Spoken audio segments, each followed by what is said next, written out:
Bien, hermano, abren su Biblia, por favor, en el libro, la carta a los Efesios.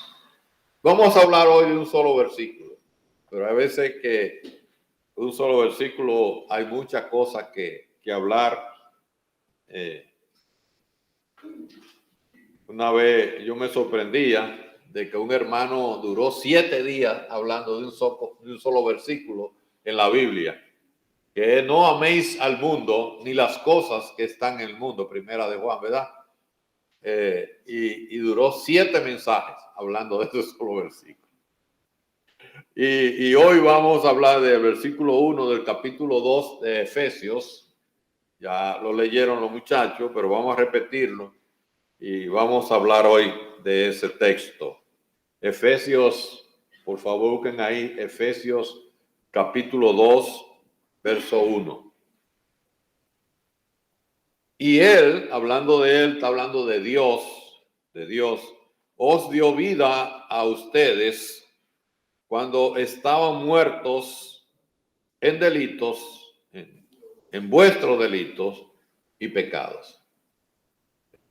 En inglés siempre recuerda ese trespassing and sins. Delitos y pecados. Y realmente este texto es muy importante y tenemos que verlo con profundidad y aprender de él. Porque para cualquier persona llegar a ser un verdadero creyente en Cristo, tiene primero que ser cambiado de muerte a vida espiritual. Es lo que llama la Biblia, los teólogos le llaman a eso la conversión, convertirse. Una palabra que solamente la usamos nosotros y que cada vez se está usando menos, convertirse a Jesucristo. Yo recuerdo que en mi pueblo, allá muy pequeño donde yo crecí, a los creyentes nos llamaban convertidos, les decían, los convertidos. Y para nosotros era de mucha honra que nos dijeran convertidos, porque no era peyorativo, era algo importante, porque hay que convertirse de todo corazón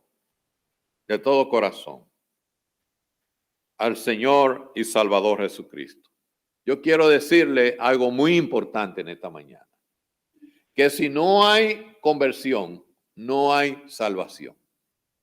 Mire bien, si no hay conversión, no hay salvación. Y no lo digo yo, lo dice el Señor, que es importante.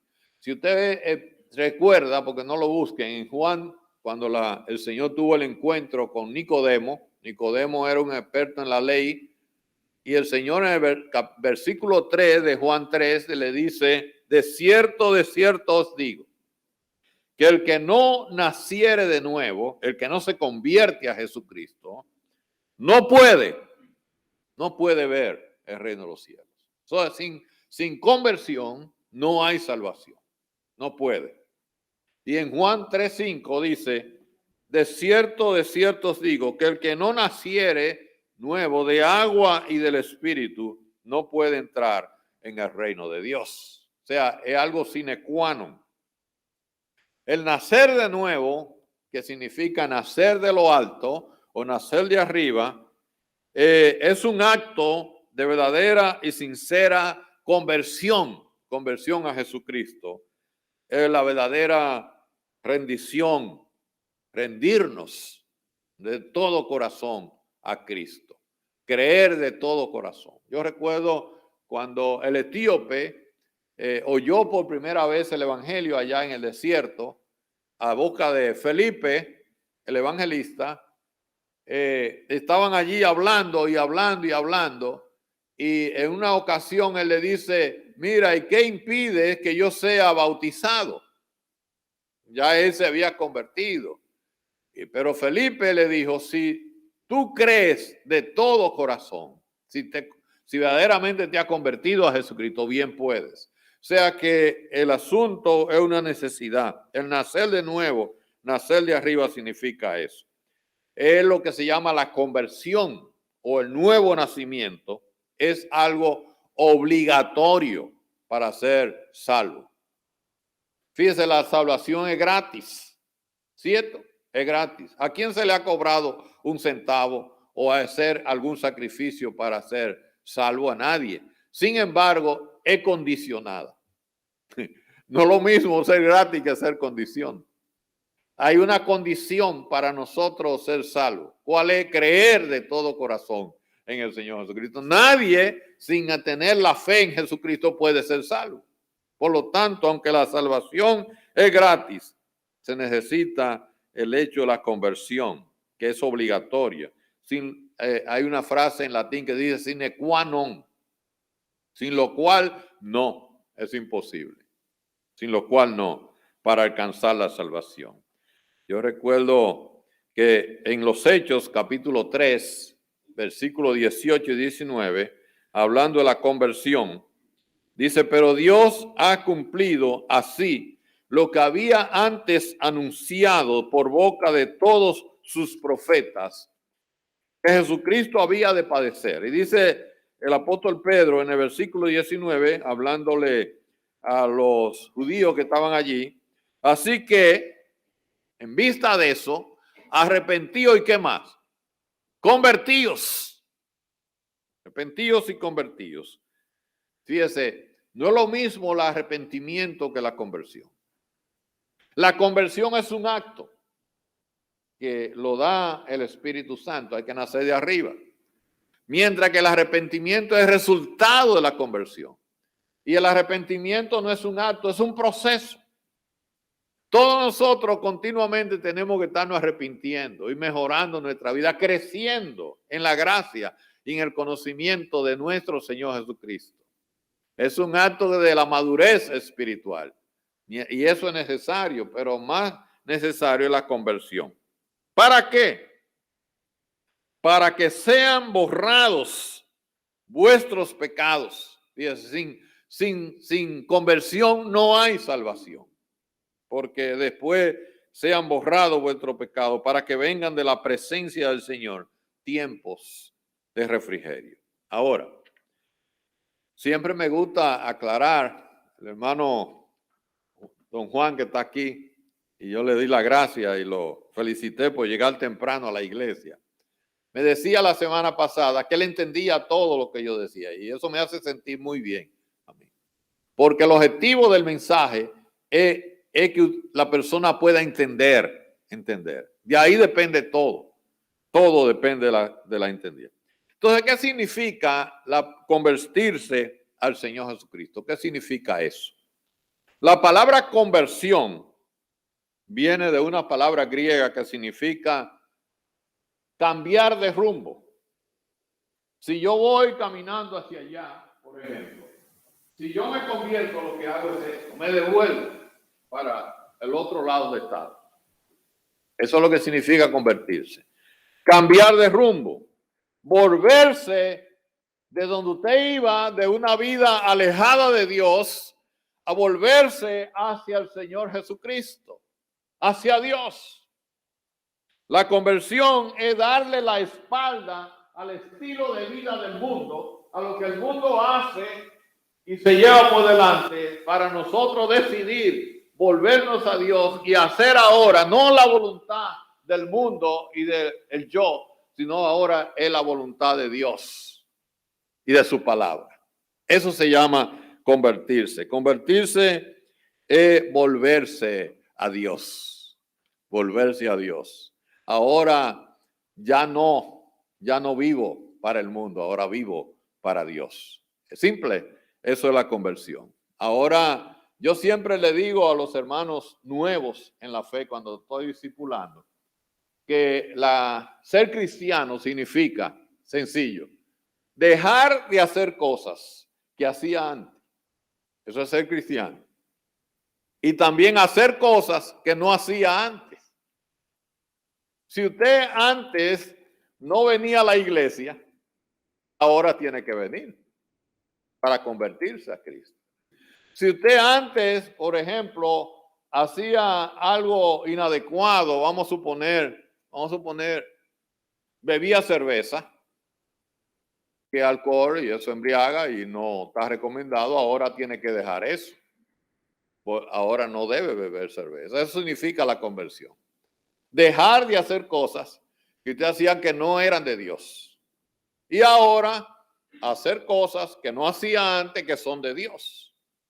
Si usted antes no leía la palabra de Dios, ni tenía Biblia, ni le interesaba, sino lo que estaba en otra cosa, en TikTok, en Instagram y en cosas así, ahora usted tiene otro objetivo, porque eso significa volverse de nuevo.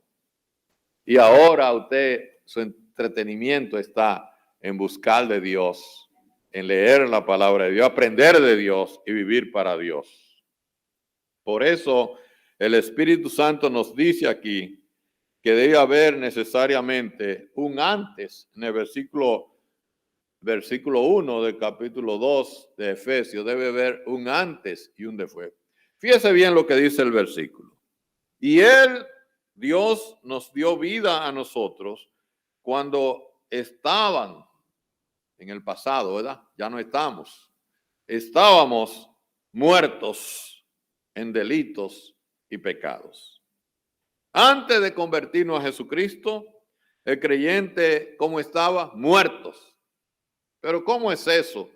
Habla de muerto, estando vivo. Y es que para Dios, la palabra muerte en la Biblia no significa aniquilación, ni extinción, como el mundo piensa, ni falta de existencia, ni inactividad, ni haber terminado.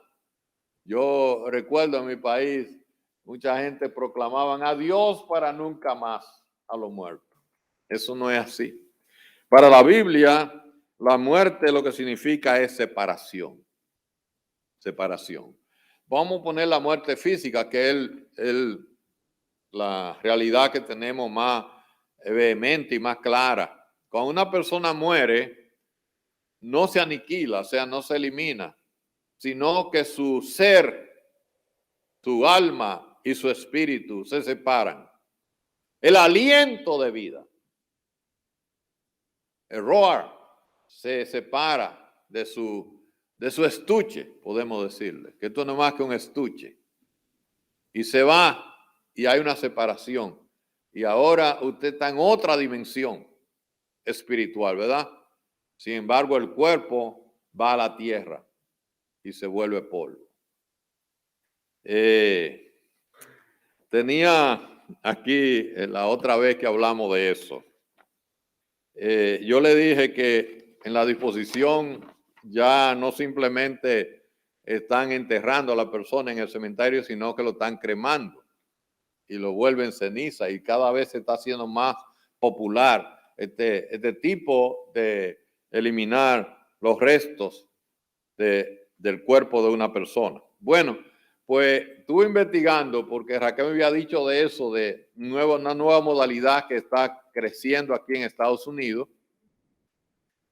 Y encontré este artículo, lo traduje del inglés al español. Dice: el estado de Nueva York legaliza, eso es reciente, el compostaje de los cuerpos humanos. Dice, Nueva York se convirtió en el sexto estado de los Estados Unidos. No sé si lo permite aquí en Texas, porque no lo dice, pero ya hay 6 estados de los Estados Unidos que lo están haciendo, en permitir el llamado compostaje humano, así que se llama, compost, human compost. ¿Qué es eso? Dice Meta. Es que ahora se está usando, que cogen el cadáver y no lo creman, sino que por un proceso químico lo desintegran en 30 días, más o menos, y lo usan para abono. Esa es la palabra, para abono. Y es parte de lo verde, de la generación verde, que se está usando eso para el cuerpo de la persona. Voy a seguirle leyendo. Dice, pero las personas ahora pueden convertir su cuerpo en tierra fértil después de su muerte, lo que se considera como una alternativa más ecológica. Eso se está hablando de movimiento verde, que un entierro o una cremación, porque una cremación se pierde la fertilidad del cuerpo. Este tipo de deposición también se le llama reducción orgánica natural. La práctica hace que el cuerpo se descomponga en varias semanas después de haber sido encerrado en un contenedor por medio químico. En el 2019, Washington fue el primer estado de los Estados Unidos en legalizar este tipo. Después siguió Colorado, Oregon, Vermont y California. Aparentemente aquí en Texas todavía, pero eso viene. Siguieron su ejemplo. Nueva York es, por lo tanto, la sexta jurisdicción estadounidense que permite el compostaje humano luego del sello de comprobación dado el sábado por Kathy Hochul, la gobernadora demócrata del estado. Significa que ya los cementerios van a desaparecer y ya no va a haber tumba, sino que la gente van a ser transformada en abono, las personas. Por ahí anda el mundo, así anda el mundo. Y ese era, yo lo dije, pero no sabía si era cierta, pero veo que sí, Raquel tenía razón cuando dijo esto, parece que ella había enterado de ese sistema y se está usando. El asunto es que este cuerpo, que muchas veces lo cuidamos tanto, que pagan cirugía para hacerse estética la gente, que van al gym para ponerse fit, este cuerpo es nada, no es nada. Polvo eres, en polvo te convertirá. Lo importante de nosotros es la parte inmaterial, es la parte trascendente, es la parte que no muere. Nosotros somos inmortales porque Dios nos ha dado un espíritu inmortal, ¿verdad? Y eso es lo que tiene valor. Dice la palabra de Dios, aunque esta tienda se va deteriorando, fíjese, así lo compara Pablo, como una tienda de campaña, se va deteriorando con el tiempo y no lo para. Tenemos una hecha de Dios, una casa, un edificio bien construido, hecho de Dios, que es para siempre. Y es el que tiene valor. Entonces, la palabra muerte en la palabra de Dios no es nada definitivo.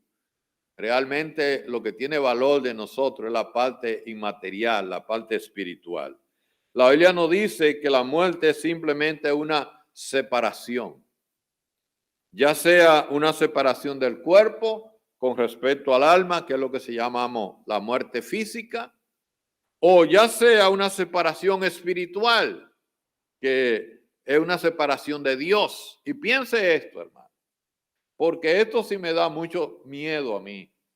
La cantidad de gente que andan haciendo su propia cosa, su propia vida, sus propios deseos, viviendo así en la vida como animales, comiendo y bebiendo. Comamos y bebamos, porque mañana ¿qué? Moriremos. Y comen y beben y se mueren. Pero no, Dios no está en sus planes. Y eso es triste. Porque ellos podían pensar lo que quieran, pero la Biblia le dice que eso es muerte espiritual. Y es más fuerte que la muerte física. Porque esa muerte espiritual que muere en esa condición, lamentablemente no tiene que ver nada con Dios. Porque sin conversión no hay salvación. Escríbalo eso. Entonces la Biblia dice que la muerte es simplemente esa separación. La Biblia nos habla de 3 tipos de muerte. Yo lo he hablado de eso otra vez. Está la muerte espiritual que nos toca aquí en este versículo que dice, y el Señor dio vida a nosotros cuando estábamos muertos en delitos y pecados. Y eso es la muerte espiritual, que es una muerte que puede, si usted se acerca a Dios, se vuelve a Dios, busca el rumbo de Dios, comienza a acercarse a Dios, Dios cambia porque usted se convierte, da media vuelta y se convierte a ser cristiano, se convierte al Señor Jesucristo. Entonces la muerte espiritual es el caso que estamos observando hoy en este versículo. Es la separación del hombre vivo que supuestamente está vivo porque come y bebe y habla y se viste y hace todo de acuerdo a lo que él quiere, pero está muerto para Dios. Está muerto para Dios. La Biblia cuenta la historia de aquel hombre que tenía muchos bienes, era muy rico. Dice que en un año tuvo una gran cosecha tan grande que tenía un problema, que no sabía dónde iba a poner todo el producto de su cosecha. Y dijo, bueno, yo sé lo que voy a hacer. Voy a derribar todos los almacenes que tengo y voy a construir almacenes gigantes, grandes, mucho bienes. Y dice, así lo hizo y trajo toda la cosecha a esos grandes almacenes. Y cuando terminó de hacer aquella obra, dice que se sentó y dijo, oh alma, muchos bienes tienes, gózate, fíjese bien, gózate, estaba Dios ahí, no, disfruta, porque muchos bienes tienes. Y dice la Biblia, y en esa misma noche vino una voz y le dijo, necio, hoy vendrán por tu vida. Porque sin Dios no hay vida, no hay salvación.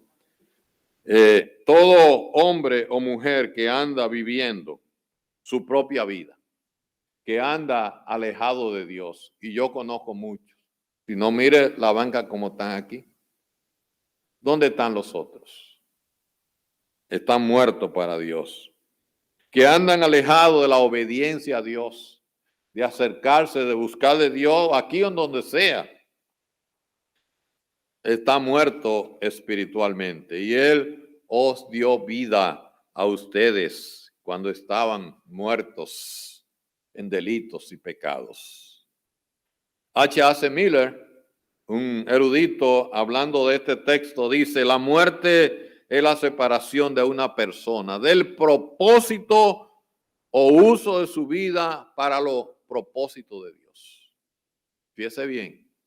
Ellos viven para otra cosa. Hay un famoso libro que comienza así en su introducción, que se llama Una vida con propósito. Lo hemos leído aquí. Y ese libro comienza con una pregunta. ¿Qué tú estás haciendo aquí en la tierra? ¿Para qué tú estás aquí en la tierra? Hazte esa pregunta. ¿Qué tú buscas aquí? Porque debe haber un propósito de estar vivo. Pues hay gente que no piensa en eso. Ellos saben que están respirando, que están endrogándose, eso sí saben ellos, que están comiendo.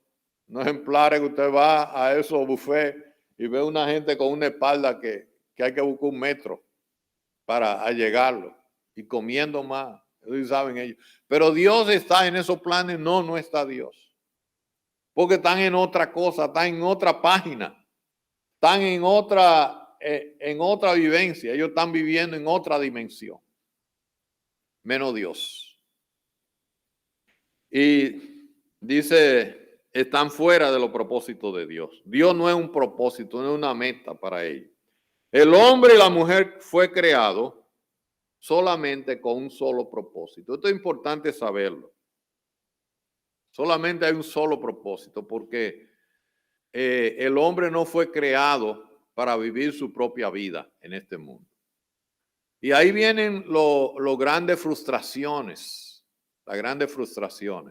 de gente que se suicidan porque no tienen propósito en esta vida, de gente que andan amargados, que andan usando medicamentos porque están deprimidos, porque no saben cuál es su propósito. El catecismo de Westminster, que fue hecho en los años 1600, después de la Reforma, fue de todos los cristianos, las iglesias evangélicas, se reunieron en esa ciudad de Inglaterra llamada Westminster, que ahora es una calle, y hicieron una pregunta: ¿cuál es el propósito principal del hombre?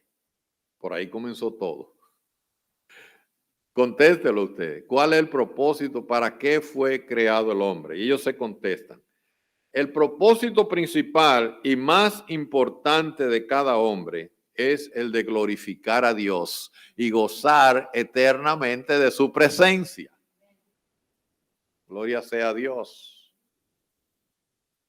Ahora, ahí es que lo dañan. Porque hay gente que viene a este mundo para ser trabajólico y viven para trabajar noche y día. Yo hablaba el sábado que conocí un hombre que tenía 3 trabajos, 3. Y él se acostaba a la 1 de la madrugada para levantarse todos los días. Un mexicano era. Para levantarse todos los días a las 6 de la mañana. ¿Y cuándo duerme? Pero era para ir, terminaba, el último trabajo terminaba a la 1 de la mañana, de la madrugada. Y yo le dije, mire, usted se está matando porque vivía para trabajar, era trabajólico. Ustedes saben que los japoneses son tan adictos, crean una adicción al trabajo, que muchos mueren por eso, de trabajar.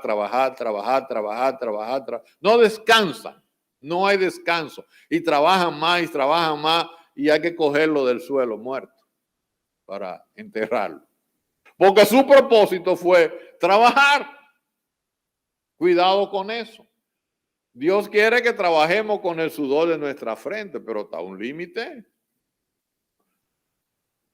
Hay otras personas que vienen a este mundo solamente a acumular dinero.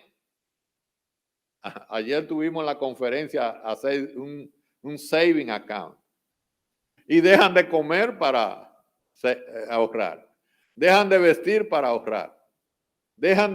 Y nada más trabajan para ahorrar. Y se vuelven lo que se llama un avaro. ¿Sabes? Eso es lo que llaman un avaro. Que no viven, ellos nada más acumulan. Y al fin se mueren con mucho dinero que no se llevan. mueren ricos, sí. De que mueren ricos, se mueren ricos, pero no se llevan, ni disfrutan, porque no disfrutan de la vida.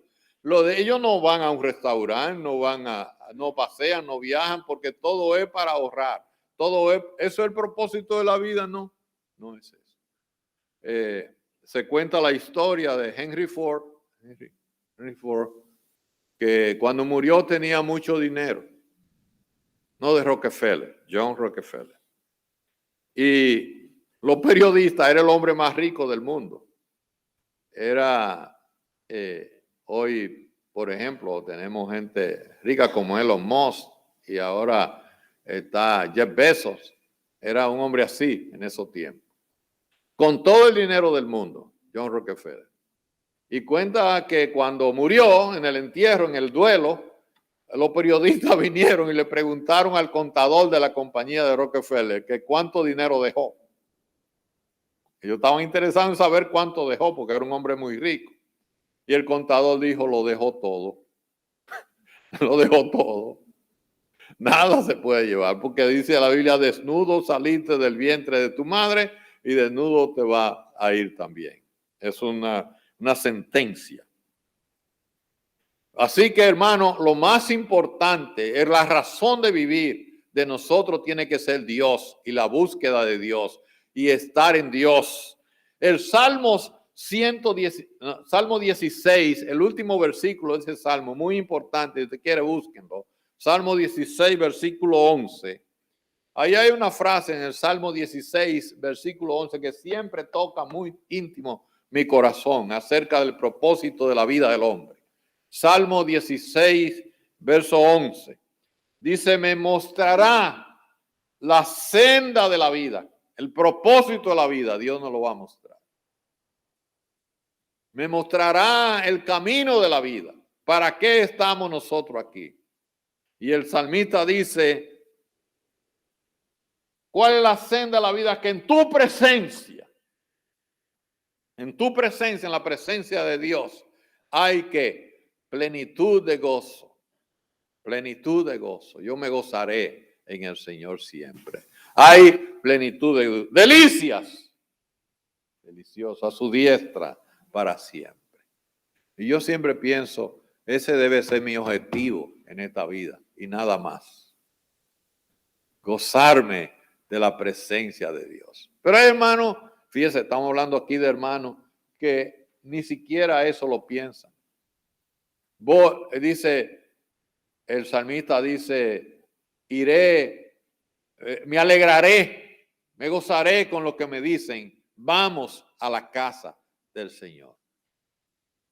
Cuán delicioso es estar en su presencia. El Salmo 133 dice, termina diciendo, porque allí dice que comienza en el versículo 1, Salmo 133, dice, mirad cuán bueno y cuán delicioso es habitar los hermanos juntos en armonía. ¿Califica usted la reunión del pueblo de Dios de esa manera? Mirad cuán deliciosos y hermoso es habitar los hermanos unidos, juntos y en armonía. Y termina diciendo el salmista, porque allí envía Jehová, ¿qué?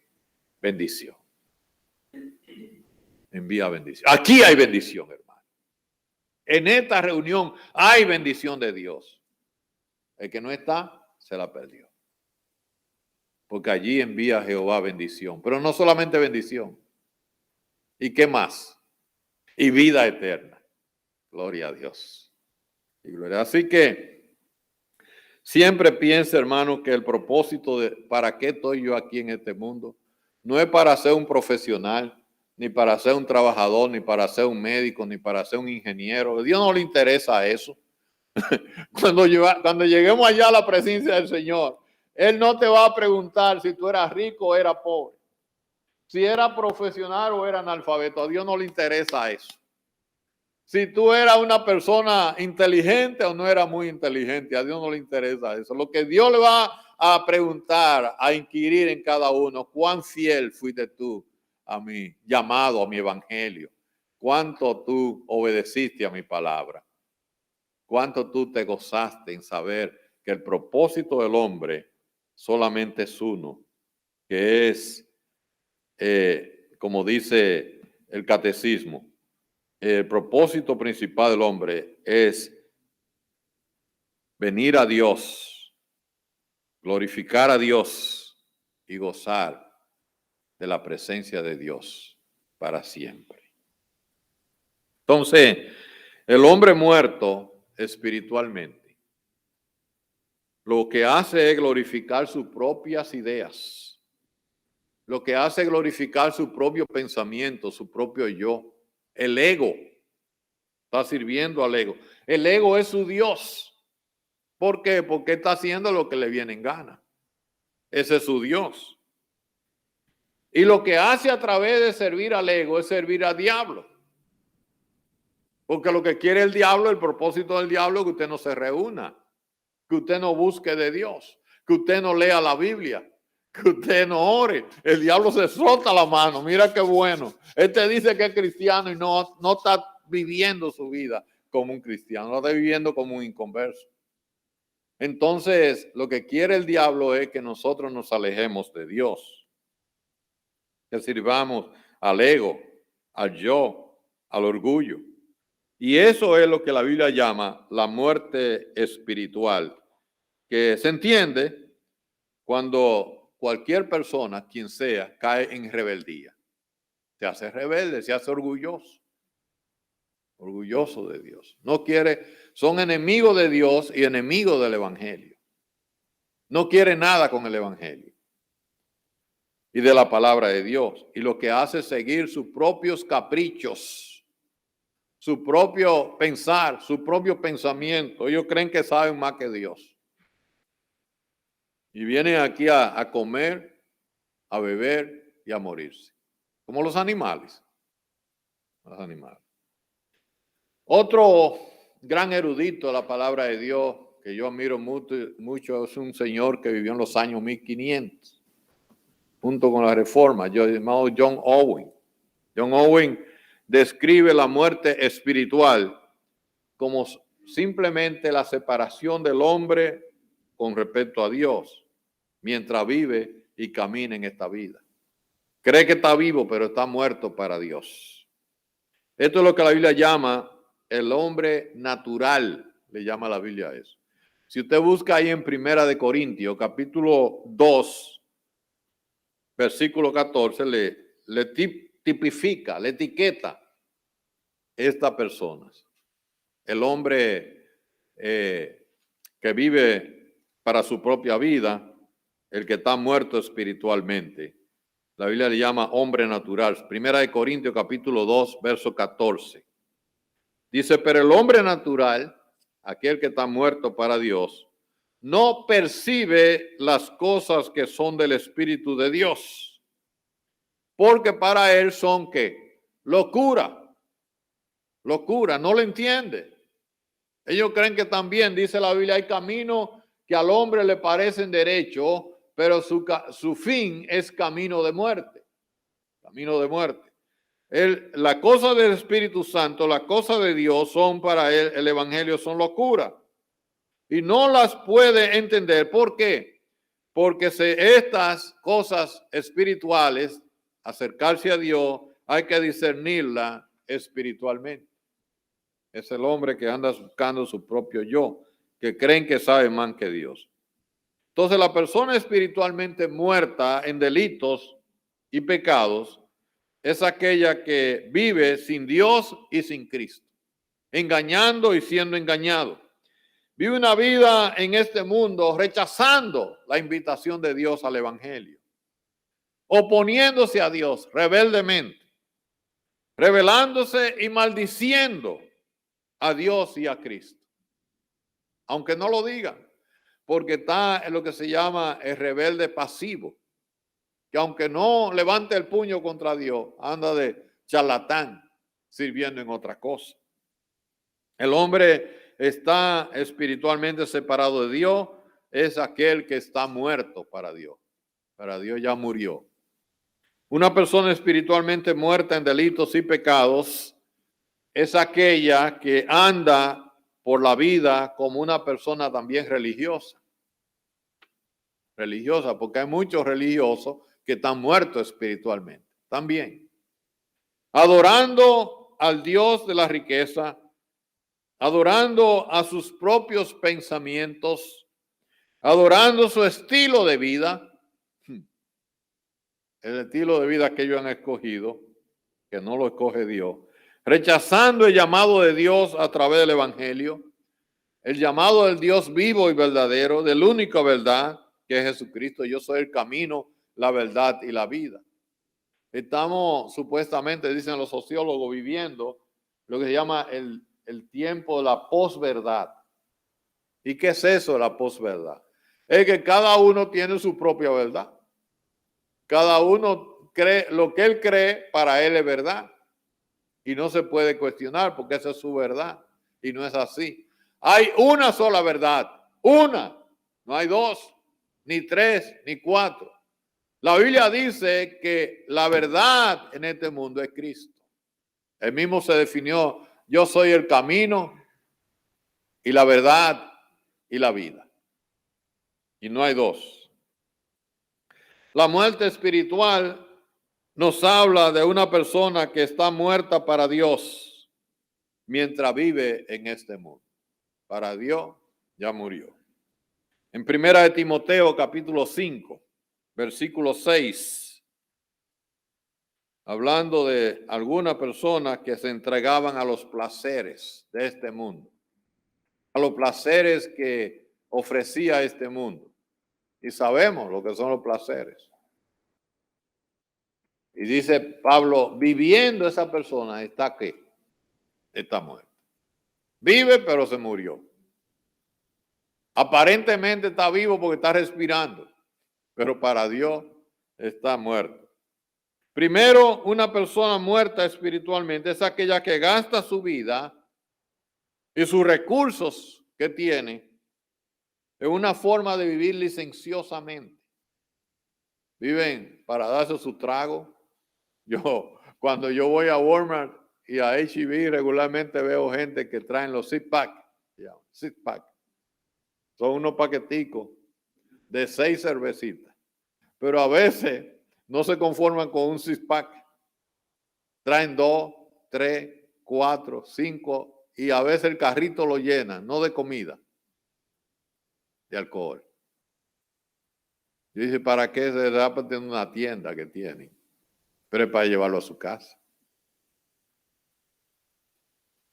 Viven de esta forma. Hoy otros viven endrogándose, fumando mota o marihuana o lo que sea, el vape. Pero están en eso. Otros viven comiendo y comiendo y comiendo. Y usted lo ve que no cabe en una libra. Y siguen comiendo porque viven su vida para comer. Otros viven bebiendo lo que sea, la soda, lo que sea, y beben soda 3, 4 litros diarios. No se sorprendan, hermanos, lo hacen porque viven su vida para eso. Sin pensar en Dios, sin pararse en el camino y ver cuál es el propósito, para qué está aquí en esta vida. En Lucas capítulo 15, versículo 32, la palabra de Dios nos dice acerca de esto: mas era necesario hacer fiesta y regocijarnos, porque este hermano está muerto y ha revivido.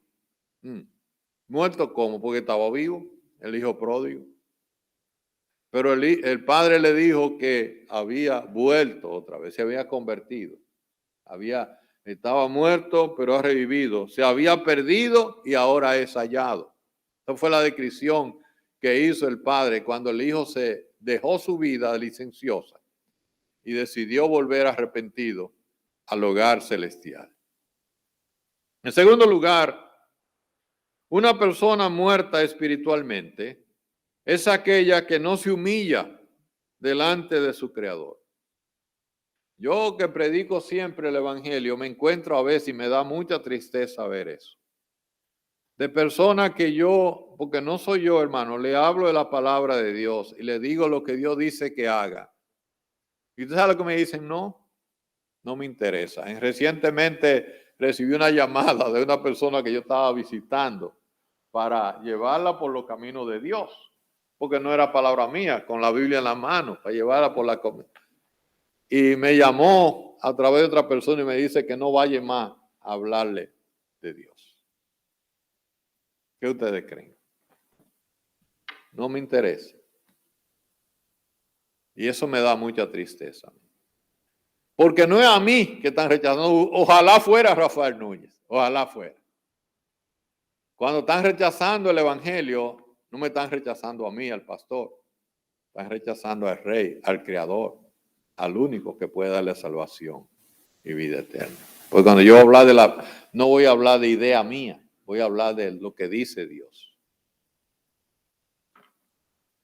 Y esa persona que no quiere humillarse, porque ahí es que está el asunto, no quiere humillarse delante de su Creador, rechaza el llamado del Evangelio. He contado los que han ido a Belén, de Judea.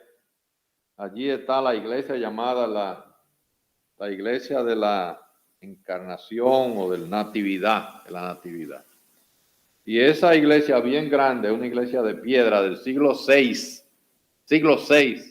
uno de los edificios más antiguos que hay en la tierra, del siglo VI. Una reina llamada Reina Sofía lo mandó a construir. Y el edificio está muy bonito, muy grande, pero la puerta es un hueco que tiene 4 pies. Esto tiene como 4 pies de altura. Así. Los niños pueden entrar fácil, porque ellos no tienen que. Pero yo, que soy una persona de 6 pies, para poder entrar tengo que bajar 2 pies y entrar así. No era que eran pequeños, el mensaje que lo que quiere decir es que para usted entrar a la presencia de Dios, usted tiene que humillarse. Hay que humillarse. Que no se humilla como un niño no puede entrar al reino de los cielos. Pero hay personas que no lo hacen. Prefieren su orgullo antes de humillarse ante el Rey de Reyes y ante el Señor de Señores, el Creador de toda la humanidad. Y es así. También dice que una persona muerta espiritualmente es aquella que no tiene el Espíritu Santo, que no ha sido sellada con el Espíritu Santo, que no ha pasado por el momento de la conversión. ¿Qué es eso? Porque la conversión es un acto de Dios, del Espíritu Santo y no nuestro. Entonces dice en Romanos 8:9, mas vosotros no vivís según la carne, sino según el Espíritu. Y si es que el Espíritu de Dios mora en vosotros. Entonces es una característica de la conversión, que Dios pone en nosotros el Espíritu Santo. Y termina diciendo la palabra de Dios. Y si hay alguno aquí, en esta iglesia ahora, que no tiene el Espíritu de Cristo, ¿qué dice? No es de Dios. Y no lo digo yo. Entonces asegúrese usted de haberse convertido a Cristo, de que ha sido sellado con el Espíritu Santo la promesa. Y eso solamente viene por nacer de nuevo. El que no naciere del agua y del Espíritu no puede entrar en el reino de los cielos. A Inés le gusta que hagamos el llamado siempre. Yo lo hago cuando siento que el Espíritu Santo me habla de eso. Y hay una gran oportunidad en Dios de que en esta mañana, si alguien no tiene el Espíritu de Cristo, lo pueda hacer recibiendo al Señor Jesucristo en su corazón. Habiéndose convertido de verdad y diciendo, Señor, ven, entra a mi vida, entra a mi corazón y séllame con tu Santo Espíritu de la promesa. Y yo estoy seguro, absolutamente seguro, de que usted tendrá ahora, para siempre, el Espíritu Santo, por medio de la conversión. De decir, yo antes hacía lo que yo quería, ahora decido yo volverme a Dios, para servir a Dios para siempre, y volverme de antes, darle la espalda al mundo y vivir para Dios para siempre. Vamos a ponernos de pie, por favor. Y vamos a orar, que si hay alguien aquí que quiere humildemente decirle a Dios, sí, Señor, yo quiero convertirme a ti, a Cristo, convertirme a Cristo. Y yo me rindo a ti, de ahora para siempre, a vivir la vida que tú quieres que yo viva. Oremos. Gracias, Señor, por tu palabra. Tu palabra nos habla de este tipo de muerte, la muerte espiritual, que está acabando con el mundo. Miles, millones y millones de personas están vivos porque respiran, pero están muertos para ti. Te pedimos, Señor, que si aquí hay alguien en esta mañana que quiera convertirse a ti, nacer de nuevo y ser sellado con tu Santo Espíritu, solamente está a la disposición de tomar una decisión por Cristo y entregar su vida y su corazón, abrir su vida, rendirse a Cristo y decir, Señor, yo quiero vivir para ti. Que mi propósito sea gozar de tu presencia, porque en tu presencia hay plenitud de gozo. Gracias, Señor. En el nombre de Cristo. Amén. Y amén. Que Dios nos bendiga.